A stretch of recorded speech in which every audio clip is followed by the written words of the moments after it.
this is the part that I'm really not looking forward to doing. Well, welcome back to the Coverkiller Capers. We're talking about the band Metallica, progressing through their career. And of course, a couple videos back I talked about the 1980s, which I consider to be the classic era of Metallica. However, at the end of that video, the Black Album was not yet out, and Justice for All had just been released. They had just gotten Jason Newsted of Flotsam and Jetsam to take over the bass duties that Cliff Burton had to abandon upon his imminent death. And now we're about to enter the 1990s, the decade of the 1990s. Well, the very first thing that should be noted in the 1990s is the fact that Metallica was going to go with new production for the next album. And Justice for All, if you remember, had some pretty choppy bass production, not to mention everything as a whole just seemed to be a little bit out of character. It was a very different sounding album from the three that previously came before it. So, after hearing some work with Motley Crue, that he had done with Motley Crue, Bob Rock was enlisted to be the new production assistant, the new producer, the man, the myth, the legend for Metallica's next opus. And this is an album that ended up being remixed 3 different times. This is one where there was a lot of different ideas that came together, but they didn't have it just perfectly enough, and they decided to remix it a couple of different times. And they went in a little bit more of a poppy direction. Yeah, we all know what album this is. This album is the Black Album. Now, oddly enough, 1991, or the very first couple years of the 1990s, actually had a lot of great records, and it was a really good time to be in that business, especially if you were selling records. Rock records were really doing very well, and now Metallica came out to widespread acclaim. Of course, the Black Album was really hyped up hard because of the single that started it off, which is of course the intoxicating Enter Sandman. And the album itself would contain a couple of other different singles that are still heard to this very day on the radio, such as Sad But True, The Unforgiven, etc., etc. And this is a very different album as far as Metallica is concerned. This is one, like I said, where they definitely retained a lot of what they were able to do on the first 4 records with thrash metal, however also encouraged a lot of exploration in some other directions. We of course have Nothing Else Matters, which is, well, exactly what it is. It is a, it is a ballad, and probably one of the, if not the softest Metallica song at that particular point. Now, there were also songs such as The God That Failed that were kind of simplistic in nature, but at the same time were very thunderous and very kind of dark and evil. And that's exactly what the band wanted from them.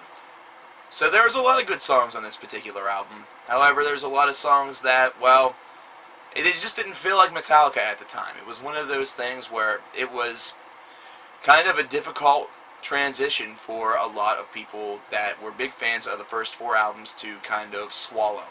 However, the benefit of doing this is that you get a bunch of other fans. Crossing over does have its benefits.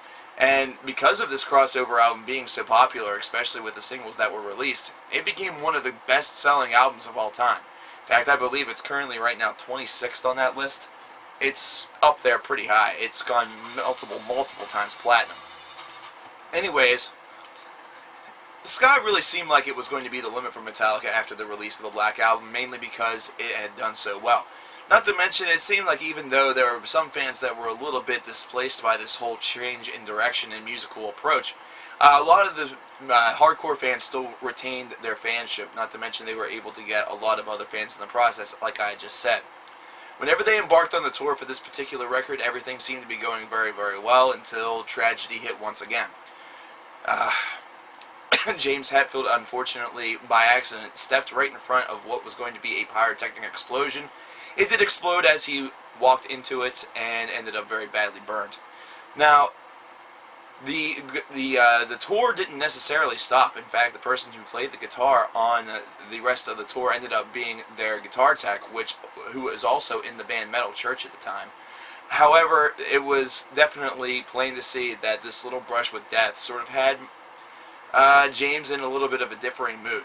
It took a long time for the next Metallica album to come out, and because of that, fans became a little bit impatient.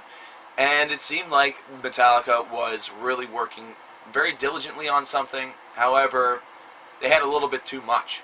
Yeah, The album I'm talking about, of course, is Load, and if the Black Album wasn't one hell of a difference between what they used to do and what they do now, well, Load definitely was a far cry. Load kind of took all the thrashiness and sort of dumbed it down a little bit to a little bit more of a groove and a blues-oriented sound. Yeah, there were still some good tracks on these records, but a lot of them were a little bit just kind of dull and bland. There's a lot on here that, if you're in the right kind of mood, it could kind of work, but there's a lot of problems with it as well. It seemed that James's lyric writing really kind of took a downhill spin starting with this particular record, and something that kind of followed up on Reload, which, well, it makes perfect sense considering they're all sessions from the same album.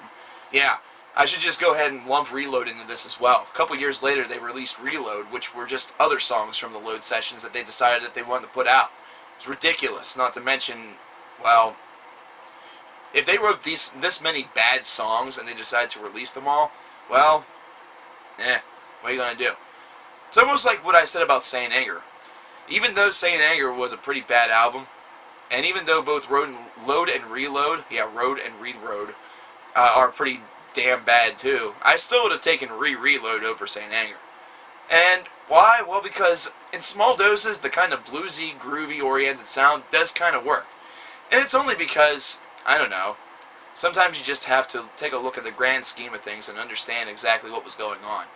It's a little bit difficult to do, considering Metallica, this is the same band that put out albums such as Master of Puppets and Ride the Lightning and Justice for All and Kill 'Em All, and now they're kind of doing this dumbed down bluesy rock sort of thing, and it just didn't seem like the same band anymore. But once again, the brilliant part of this is that there was a lot of fan retention, despite the albums were conceived as pretty subpar, but there were a lot of fans that were made by these particular releases.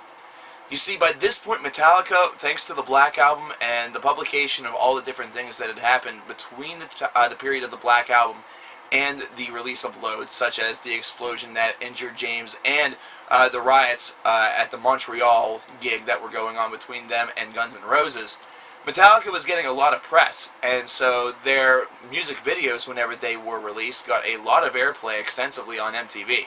Now, this is something that had already begun with the release of their album One all the way back in the 1980s, and had continued throughout Metallica during the Black Album. However, now it seemed like it was getting to a broader and broader audience, considering a lot more people were checking out MTV, as though they weren't doing it enough. My particular generation, right around this time, well, we were the MTV generation. We were the people that literally came home to Carson Daly doing the top 10 countdown, or whatever the fuck it was called. And that was kind of our life. Not to mention there were other places that were playing these videos as well. VH1, there was a little station called The Box that was playing videos, and you could even see this on local music video playing stations that were based around most college campuses. Metallica was still a big deal. Not to mention all of their songs were starting to get a lot more of a bigger recognition, to the point where they're going to play on shows such as the Grammys or the MTV Music or Movie Awards or something like that. They're doing a lot of big profile performances as well, which is causing everything to go out to an even larger audience than they already were. So once again, even though this whole downward style in their particular thrash metal ferocity had to happen and kind of gave way to a little bit more of a groovy and a little bit more of a bluesy, almost rock style, well, it was really intelligent because they expanded their fan base even larger. Now, Load and Reload are kind of decent releases. However, these are just releases that, I don't know, they really overstayed their welcome very quickly. These are long affairs. Load, to make a perfectly good example, is 79 minutes and 59 seconds left. It's actually to the point where the last song on that particular record, The Outlaw Torn, had to be cut a whole minute because it wasn't going to fit on the record. Now, there was a single that was released, I believe it was for the song Fuel, whenever Reload came out, that had the full 10 minute and 48 second long version of The Outlaw Torn. However, the original version that was on the Load album, it was cut off at 9:58. So yeah, they're writing even longer material right now, and they're trying to stuff as much as humanly possible on each and every one of these discs. In fact, both Load and Reload ended with a longer opus, kind of like an epic, so to speak. The Outlaw Torn was on Load. Reload featured Fixer. Now, this is not to say that each and every song off of these albums is bad. For example, on Load, I'm a very big fan of The House That Jack Built. It's kind of a simplistic song, but at the same time, it kind of fits the mood. On Reload, I definitely like a lot of the latter parts of this particular album, such as Where the Wild Things Are, and I do like Fixer as well. In fact, these are albums that are what I would consider to be spotty at best. These are probably both that I could easily go very angry on. However, I'm really not going to do that too much because these are the albums that got me into metal. This is kind of the time frame where I was first starting to kind of grow that exploration, where I really wanted to explore some heavier music. So even though I really don't listen to these albums a lot right now, and even though I really don't care much for them, well, I still got to give them props because I'm here because of them.